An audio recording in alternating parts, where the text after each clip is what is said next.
March 15th is known as an unfortunate dire day where nothing you start bears fruit. Wishes rarely come true, and luck is said to be at its worst. It's one of the most inauspicious days on the calendar, a day traditionally advised to avoid major life events, weddings, contracts, business openings, even buying lottery tickets. But March 15th has a hidden side. It is also the Buddha day of Amitabha Buddha. Amitabha Buddha is the only Buddha who made a sacred vow to save all living beings without exception. This vow, known as the 48 Vows, promises salvation to every person, no matter their sins or how deeply they have strayed. Amitabha Buddha possesses another extraordinary power, the ability to eradicate and dispel all turmoil and disaster. On the eve of the Buddha day of a being who swore to save everyone, the inauspicious energy of the unfortunate day is rendered completely powerless. The illuminated transforms into an auspicious one, and this is the true nature of March 15th. Today, we'll share 5 fortune-bringing actions to take on March 15th and 3 forbidden acts to avoid at all costs. Whether you know these secrets or not will completely change the trajectory of your luck after March 15th. 5 must-do fortune-bringing actions for March 15th. 1. Bow in the direction of the west each morning. Do you know where Amitabha Buddha resides? Amitabha is the ruler of the western pure of ultimate bliss, a pure, peaceful realm far to the west of our world, where suffering and sorrow do not exist. The western sky is quite literally the gateway to Amitabha Buddha's realm. This is why Japanese people have bowed toward the west since ancient times. When you see a beautiful sunset, you can't help but fold your hands in prayer. This instinct is said to be deeply ingrained in the Japanese spirit, a subconscious prayer to the western pure land. Why do this in the morning? Welcoming Amitabha as blessings at the start of the day cancels out the unfortunate day's negative energy for the entire 24 hours. Once you secure this protection in the morning, you can go about your day as usual with peace of mind. The method is simple. When you wake up, face west. Use your phone's compass app if you're unsure. Fold your hands quietly and whisper this in your heart: thank you for protecting me today too. That single phrase is enough. At the moment you bow, you'll feel a calm settle in the center of your chest. That's Amitabha Buddha answering, confirming their blessings are with you before the unfortunate day's negative energy can overwhelm you. Step into Amitabha's protection. This small act is the first step to turning March 15th into your lucky day. Second, write the names of people you're grateful to. Is there someone in your life you're thankful for, but have never properly expressed it to? A colleague who always looks out for you, a friend who lives far away and you rarely contact, a person who helped you years ago and you never thanked. These unspoken feelings of gratitude often sink to the bottom of your heart amid the business of daily life. Amitabha Buddha's 48 vows include a promise to save all beings connected by karmic ties. The people around you are not there by chance. They are precious karmic connections brought to you by Amitabha. Yet the unfortunate day is also a day where karmic bonds easily weaken. If you let the day pass aimlessly, important relationships may quietly fray. Writing the names of those you're grateful for on a white piece of paper is like declaring to Amitabha, I cherish these bonds. The method is simple. Grab a blank white sheet and write down the names of everyone you feel grateful for. Any number is fine. If you can't remember a name, write a description like the person who helped me that day. When you're done, press the paper to your chest and say, I am grateful for these bonds. That's it. The spiritual power of gratitude prevents your karmic bonds from weakening on this unfortunate day and sends your thanks to heaven on Amitabha's Buddha day. The names written on this day will be protected by Amitabha, remaining as precious eyes in your life forever. Third, savor a drink you never usually choose. Do you drink the same thing every single day? Grabbing the same beverage at the convenience store, pressing the same button on the vending machine. Many people have this small, fixed routine rooted in their daily lives. There's nothing wrong with this. But on the unfortunate day, I ask you to change this routine just a little. The negative energy of this day is said to seep into your life through repetitive, unchanging patterns. When you eat, drink, and live the same way at the same time every day, the unfortunate day's chaos creeps in through the cracks of this routine. This is why it's important to treat yourself to a different drink on this dire cup of tea you'd never pick. A juice you've noticed but always avoided. Anything that breaks your usual pattern works.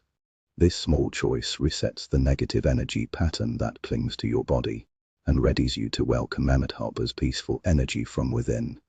Hold the drink with both hands, savor its warmth or coolness slowly, and whisper in your heart, "May I live in peace today." This phrase becomes a spiritual blessing, and Amitabha's calm will spread gently throughout your entire body. Simply buying a different drink than usual is a quiet trigger to keep the unfortunate day's energy at bay and draw Amitabha's blessings to you.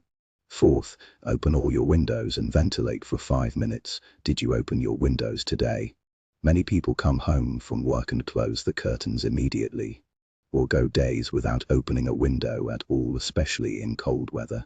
But on the unfortunate day, you must open your windows. In Eastern philosophy, stagnant air leads to stagnant energy. A room with stale, uncirculated air becomes a place where the unfortunate day's old, negative energy accumulates with no way to escape. Normally, this has little impact, but the unfortunate day's negative energy is far stronger than usual. Staying in stagnant air causes you to unconsciously absorb this chaos into your body. Ventilating your home is the key to clearing this energy. The method is simple: open as many windows in your home as possible and leave them for 5 minutes. Even one window is fine if that's all you can do. For those 5 minutes, just feel the wind blow through and whisper in your heart, "Let the old go and the new come in." This phrase becomes a spiritual blessing, and the negative energy trapped in your home will flow out with the wind. When you close the windows after 5 minutes, you'll feel the air in the room become fresh and clear. That is ein Amitabha, as disaster dispelling power has spread throughout your home with the breeze. The unfortunate day's energy affects not just your body, but the spaces you live in. 5 minutes of ventilation harmonizes both you and your home at the same time.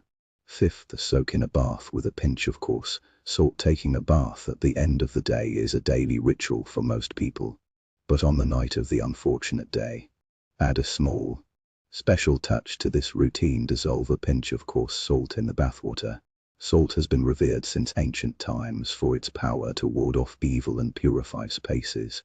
It is used in shrine purifications and placed at doorways for this very reason. Now, bring this purifying power to your bath, the place where you cleanse your body. The unfortunate day's negative energy builds up in your body throughout the day. The chaos you unconsciously absorb from morning to night needs to be thoroughly washed away at the end of the day. And on this night, Amitabha's disaster dispelling power is still at work. A bath combining salt's purification and Amitabha's power is far more meaningful than a regular bath. Soak in the tub, close your eyes, and whisper in your heart, "Wash away the chaos of today, and renew my luck for tomorrow."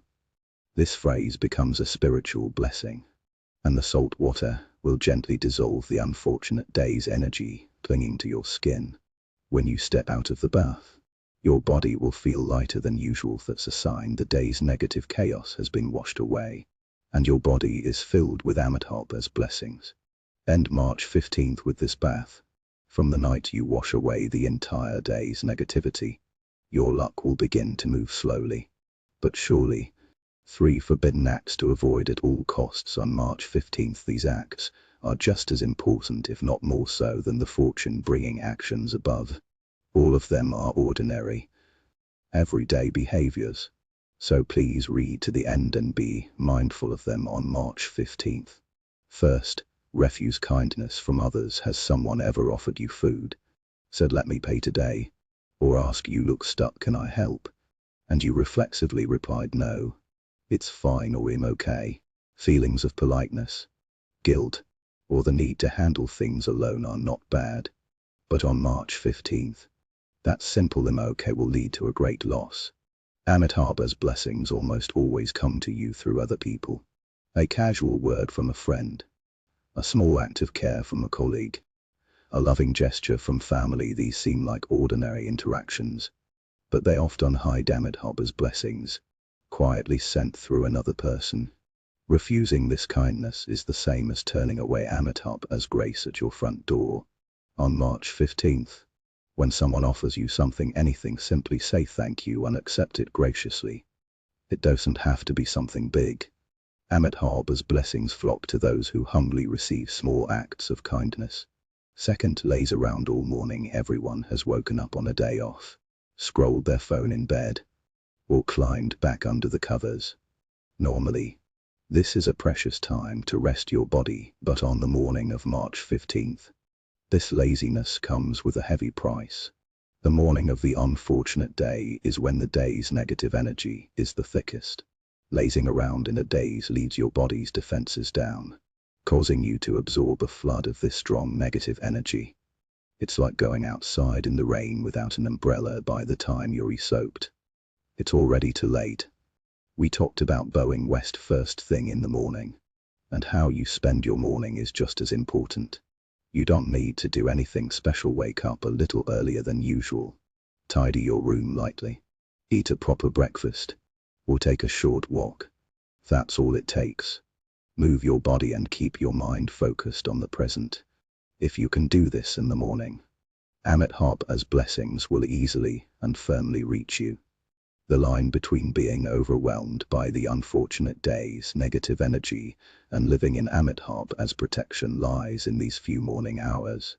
Third, stay up late. Have you ever thought just 5 more minutes and suddenly found it's midnight? Scrolled your phone until time slipped away, or got hooked on a video and couldn't stop. This happens to many people a few times a week, and it's rarely a big issue except on the night of March 15th. On this day, just 5 more minutes has a serious impact on your luck. The late night of the unfortunate day is when the day's negative energy grows thick again. Even if you bowed west in the morning, lived mindfully during the day, and washed away the chaos in a salt bath, staying up late will undo all your efforts. While you sleep, your body is said to sort through the energy you absorbed that day and prepare your luck for tomorrow. Sleep is not just rest, it is a precious time to let Amitabha's blessings sink deep into your body. Staying up late exposes your body to the unfortunate day's negative energy before it can complete this sorting process, causing the blessings you worked all day to receive to fade little by little in the midnight